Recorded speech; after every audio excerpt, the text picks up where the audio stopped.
take your time and just get some seats. I am having my migraine again.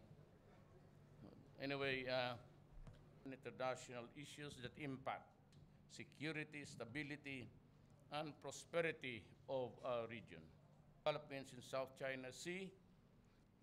On the illicit drugs trade, I underscore the Philippines' grave concern. Our campaign against illegal drugs cooperation in the region, particularly in the capacity building and law enforcement operation of ASEAN's.